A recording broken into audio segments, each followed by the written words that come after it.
بسم اللہ الرحمن الرحیم۔ پیارے دوستو، قرآن پاک کی جو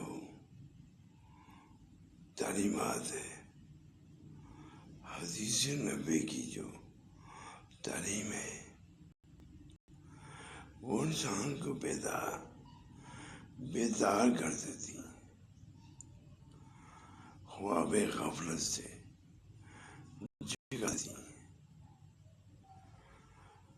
قرآن حدیث کی تعلیم تو وہی ہے جو ہے، لیکن جو اولیاء اللہ کا طریقہ ہے وہ انسان کی روح کو بیدار کر دیتا ہے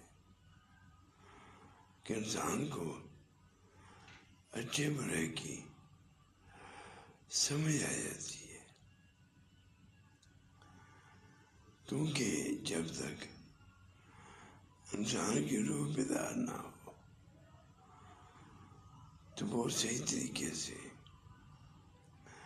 نہ دین کو سمجھ سکتا ہے، نہ اس پہ عمل کر سکتا ہے۔ انسان تب وہ ہے کہ وہ اشرف المخلوقات ہے، اور کس مقصد کے لیے وہ دنیا میں آیا ہے اور وہ کیا کر رہا ہے۔ موجودہ صورتحال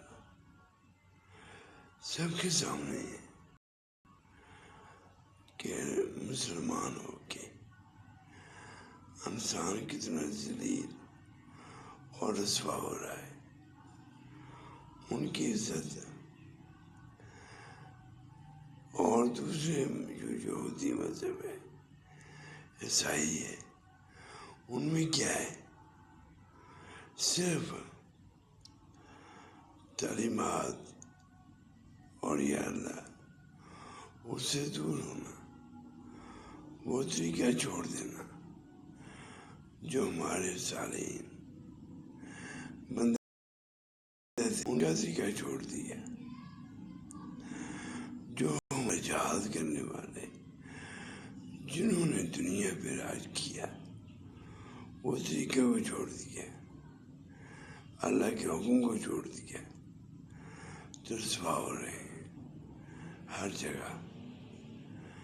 اللہ ہم کو صحیح دین اسلام کے مطابق زندگی کو سمجھنے کی، اس پہ عمل کرنے کی اللہ توفیق عطا فرمائے، تاکہ ہم دنیا اور آخرت میں کامیاب ہو سکیں۔ آمین یا رب العالمین۔